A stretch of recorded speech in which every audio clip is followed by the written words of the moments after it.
Terminator was an idea that I had when I was in Rome. I was just sitting around basically in my hotel room. I was in fact sick at the time. I had real high fever, and I just laying on the bed thinking, and came up with all this bizarre imagery. And I think also the idea that, you know, because I was in a foreign city by myself and I felt very sort of dissociated from humanity in general, it was very easy to project myself into these two characters from the future who were out of sync, out of time, out of place, you know, that sort of thing. I'd always wanted to do some sort of really definitive robot story, because it really, you know, had really never been done.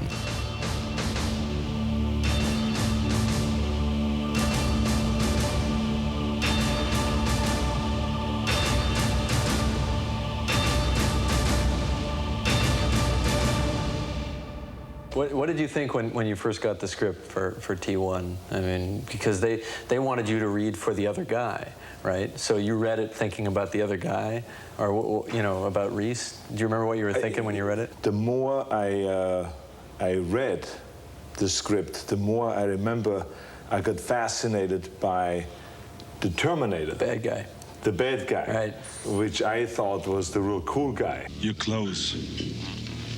Give them to me. What he loved was the story, and what he especially loved was everything that Terminator did. We were talking about along the lines of me playing the heroic character. Right, because that's what I thought you were coming in for. And the funny thing was, when I went to that lunch, I didn't see that as, you know, in the back of my mind, I was thinking the Terminator, you were thinking the Terminator, but we sit and we have this polite lunch because we've never met each other, and neither one of us mentions it, right? And then we both go back to our guys and say, Terminator, you know. You then did something really smart. You sent over to my office your painting that you did of Terminator. Right. You impressed actually with my face on it. Right. And with the holding the 45 or like this across the chin like this. And I looked at this painting and I said, I am the Terminator. I'm gonna make this call now. Right. And I called Lou, right. My agent, right away, and I called you and I said, I want to play the Terminator. Yeah. And then the deal was made. What changed was that the original concept as written, and the script didn't change at all, not a single line of dialogue was changed, but the visual concept was that the Terminator was this anonymous character who could walk out of a crowd, just one face in the crowd, could walk up and kill you for no apparent reason except for what your life would mean in some future time. And that concept changed because Arnold doesn't vanish into a crowd. It took on a slightly more hyperbolic visual style. It was a little larger than life. It still played sort of realistically, but it became more nightmarish, and you always knew he wasn't quite human.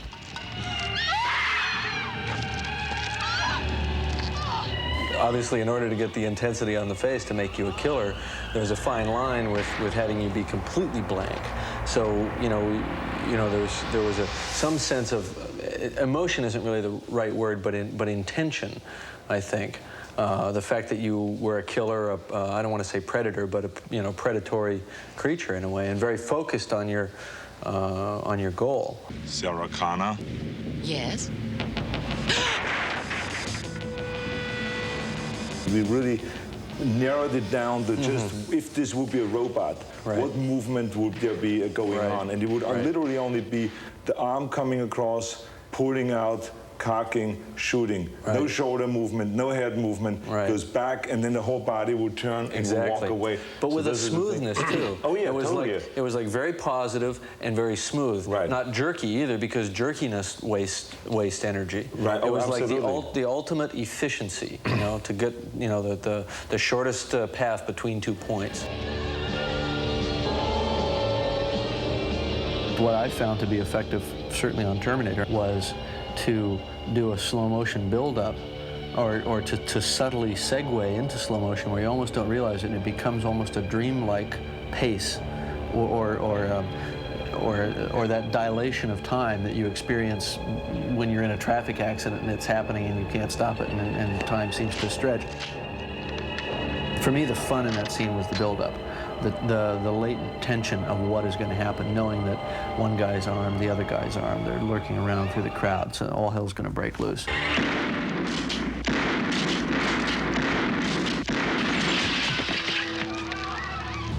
me if you want to live. Remember the first day we shot the scene where you're driving through the parking garage in the police car that you've stolen, and you're looking for them. And on that first day we got together and we talked a little bit, and we worked out some physical behavior like a shark, you know, kind of the way it moves back and forth looking for prey. And then you came up with the idea of moving your eyes, then moving your head to follow the eyes, then moving the eyes back and moving the head back. So it became almost like a surveillance camera. And the funny thing was, it didn't really get real to me until the next morning in dailies. And I saw that close-up and I went, this is working great. That nobody has ever seen this before. I'll be back. When writing I'll Be Back, I didn't think that line would play funny at all, because you almost have to see the movie to know that he's coming through the door with the car. I figured that would be a line for people who were seeing the film again, which obviously Terminator is one of those movies that people see over and over, so it works like that.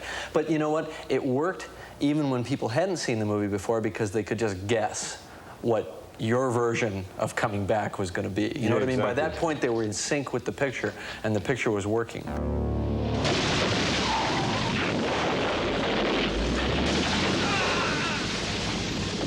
In the first picture, you were so enthusiastic about the character and about the work. I mean, as you are in all your films, but I hadn't worked with you before, so I wasn't ready for this. That you just jumped in. I mean, there was stuff where we had you tied to the top of a car, holding on while the car raced backward down the alley with your arm on fire. I think the worst moments were not really when I had to do something physically, like, you know, running through a window, or falling through a window, or landing on glass, or something like that, or being on top of a car. It was more the acid that was poured on me to make me smoke, to make the character smoke. I remember. That's true. We did pour acid on you. I kept saying, is there no other way? Mild acid. It's a very mild acid. Yeah, very mild. Is there no way that we can just put some smoke in there somewhere in the clothes that I can smoke, rather than having acid being poured on? With fire and acid and those kind of things, you never know. Well, you know when that stuff starts to get around the face. Exactly, too much, or in the eyes, you know, it burns a little bit.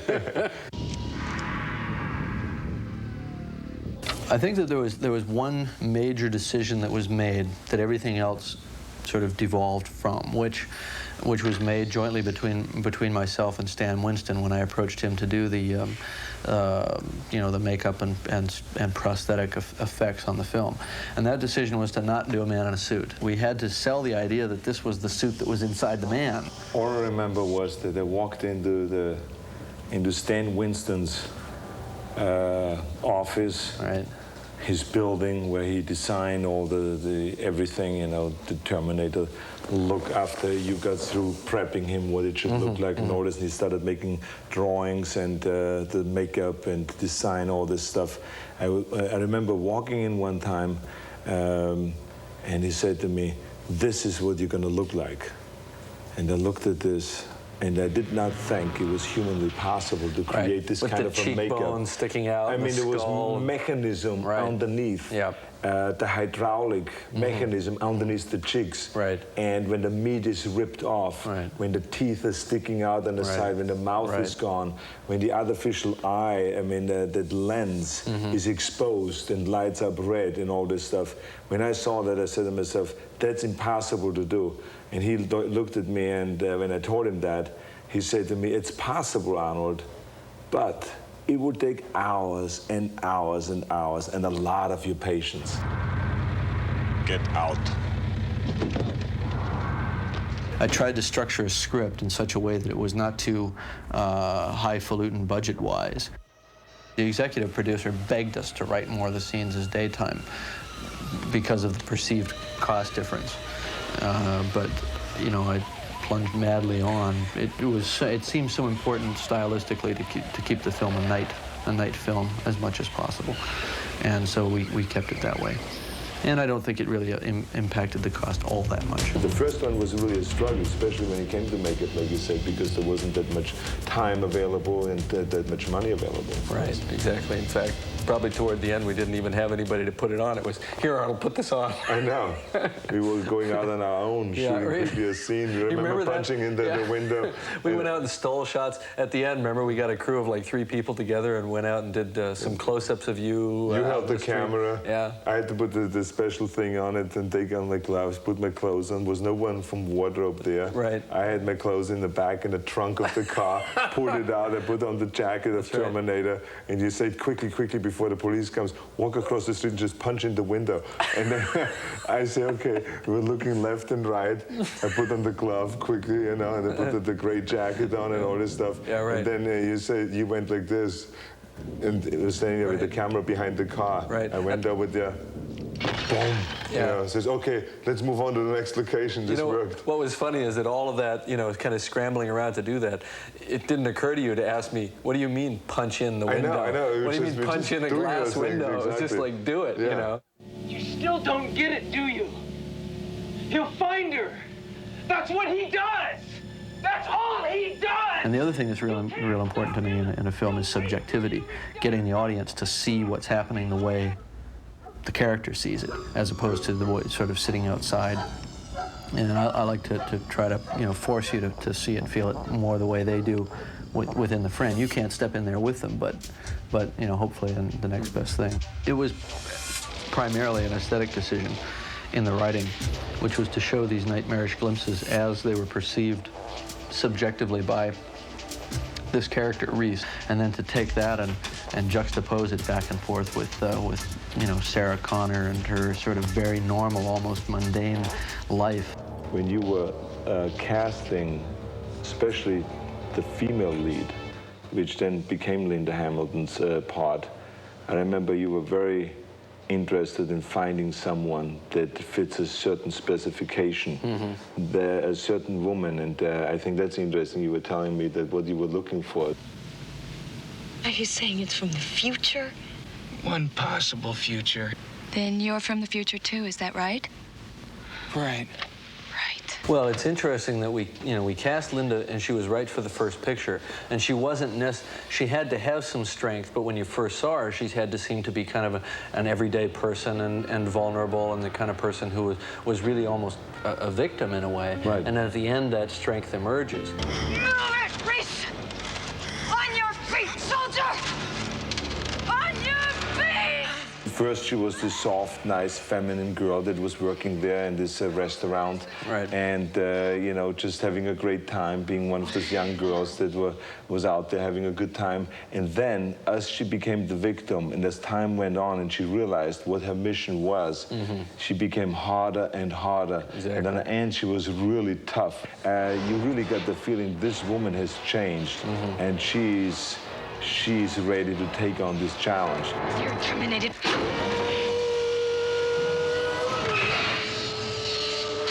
Michael Biehn obviously did a fabulous job with Reese.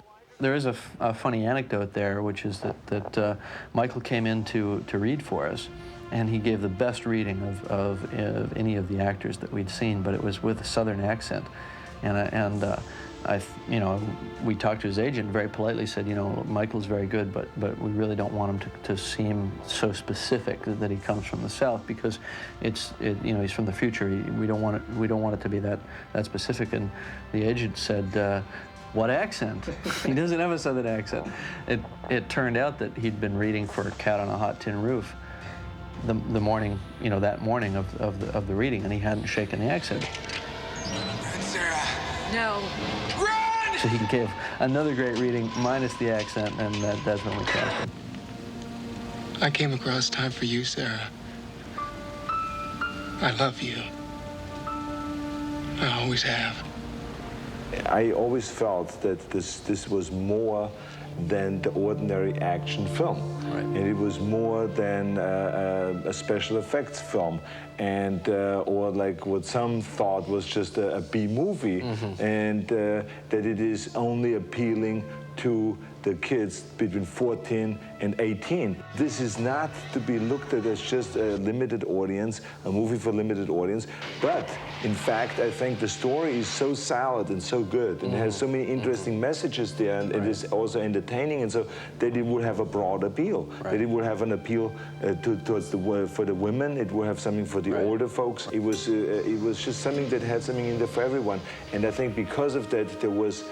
After the movie was gone from the theaters, then when it came on television, it was 10 times as big, the ratings and how many people saw it. And then when the video came out, it was like a mushrooming effect there. And I think that's what eventually led to the belief that we must do a second Terminator. It's funny that every year that went by that we didn't make the sequel, the demand for the sequel got greater. Exactly. Yeah. And that's why you and I, we got together periodically and started working on a plan and mapping out times to keep a certain time period blocked out so we can go and eventually down the line. Actually, you'd call me up about once every 6 months and say, so how's it going on? No, you'd talk about other things for about 5 minutes and then, so how's Terminator 2 going? That's right, yeah. So I mean, anyway, so that was, we were fortunate enough that it did come together and that we did make a second Terminator.